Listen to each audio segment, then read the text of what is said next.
یہ جو ڈیل یا ڈھیل ہے تو اس میں اب ہم شیخ رشید صاحب کو چلے ہم کہہ سکتے ہیں کہ چٹکلے چھوڑنے کے عادی ہیں لیکن ویل کنیکٹڈ بھی ہیں, ان کے پاس وہ خبر بھی ہوتی ہے, اندر کی چیزیں بھی ہوتی ہیں, تو وہ 50-50 جو اشارہ دے رہے ہیں اس میں کیا چودھری منظور نے بھی کہا ہے. ہاں دیکھیں وہ کہنے کو تو سارے ظاہر ہے, یہ پولیٹیکل ایڈوانٹیج کسی بھی سچویشن کا لینا یہ سیاستدان کا کام ہے. میاں صاحب اگر جینوئنلی بھی مار ہو کے گئے تو یہ امپریشن ہر سیاسی خصوصاً حکومت یہ امپریشن دینے کی کوشش کرے گی ڈیل ہو گئی, تاکہ جو مسلم لیگ نون کا ووٹر ہے یا وہ جو ایک آپس میں بیان بازی کی لڑائی چل رہی ہے اس میں دیکھیں زرداری بلاول صاحب کو جمہوریت مشکل میں نظر آ رہی ہے. یہی وہی بلاول صاحب ہیں جن کو کبھی اس سے پہلے سندھ میں جو کر رہے ہیں اسے جمہوریت مشکل میں نہیں پڑتی, لیکن یہاں پر ان کو جمہوریت کیوں یہ سب ہو رہا ہے کیونکہ اس وقت پولیٹیکل ٹرف کی لڑائی چل رہی ہے.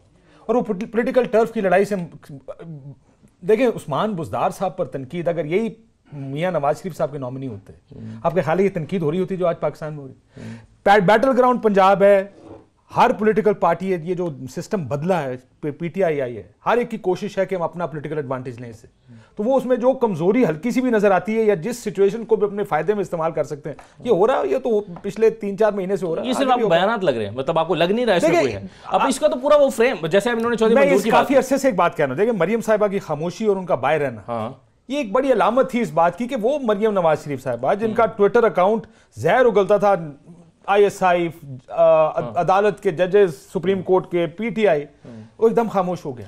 سوائے اس کے کہ میاں صاحب کے بارے میں کوئی ایک آدھی اچھی سی ٹویٹ کر دینی, جڑی شریفانہ ٹویٹ کر دینی, اس کے علاوہ ان کی طرف سے کچھ نہیں ہے. کیا ان کو خاموش رہنے کی ہدایت کس کی طرف سے کی گئی؟ دیکھیں خاموشی کی دو طریقے. آپ کے خیال میں وہ ڈیل کے تحت خاموشی ہے؟ میں یہ نہیں کہتا ہے, چودھری منظور کہہ رہے ہیں, وہ کہہ رہے ہیں یہ ڈیل کیا ہوئی ہے, باہر چلے جائیں گے خاموش رہیں گے, دیٹس اٹ. ان چیزوں کو دیکھ کر یہ ضرور سوال میرے ذہن میں بھی آتا ہے کہ چلیں آپ اس لیول پہ جا کے اپوزیشن نہ کریں جس لیول پہ آپ الیکشن سے پہلے کر رہے تھے, لیکن ایک دم سب کچھ چھوڑ دینا بھی تو کہیں سمجھ میں نہیں آتا نا. وہ مریم نواز شریف صاحبہ جو چل کے لندن سے سزا کے لیے پاکستان آئی تھیں, وہ جو اس نظام اور نظریات کی پاکستان کی محافظ تھی, جو نظریے کے لیے اور ووٹ کی عزت کے لیے یہاں پہ کھڑے تھے, ایک دم خاموش ہو گئے. وہ 40 دن تک تو سنا نا کہ چلے وہ سوگ کی کیفیت میں ہیں, لیکن وہ اب وہ سوگ ختم بھی تو ہونا چاہیے نا. کہ دیکھیں سوگ تو ہے, یہ میں نہیں کہتا کسی کے گھر میں صحیح ہے, لیکن اس کا مطلب یہ نہیں ہے کہ سیاست چھوڑ دی آپ کے خاندان. لیکن دیکھیں 40 دن گزر گئے, 5 مہینے ہو گئے اس حکومت کو, اب تک آپ خاموش ہیں. وہ بلاول صاحب کو دیکھیں, زرداری صاحب کو دیکھیں, جس طرح وہ ان کی جی آئی ٹی ان کو بولنے پہ مجبور کر رہی ہے, میاں صاحب کی سزا ان کو بولنے پر مجبور کر رہی ہے. صحیح. میں 3-4 مسلم لیگی لوگ دیکھیں, اگر ڈیل ہوئی بھی ہے نا,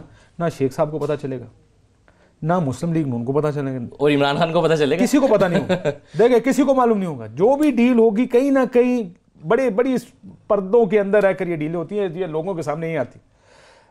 مجھے مسلم لیگ نون کے 3-4 لوگوں نے کہا, انہوں نے کہا جی کچھ لگتا ہے کچھ ہو رہا ہے. کہتے ہیں ہمیں ظاہر بتایا تو نہیں ہے. کسی ایک صاحب کو میں کوٹ کر دیتا ہوں, انہوں نے کہا جی الیکشن سے پہلے ہم کہتے تھے ذرا تھوڑا سا آپ خاموش ہو جائیں, ہمارے الیکشن آ رہے ہیں, الیکشن پھنس جائے گا, تو خاموش نہیں ہوتے تھے. اب ہم ان کو کہتے ہیں ہار گئے جی الیکشن, آپ بول رہے ہیں, ہم وہ بولنے کو تیار نہیں ہے.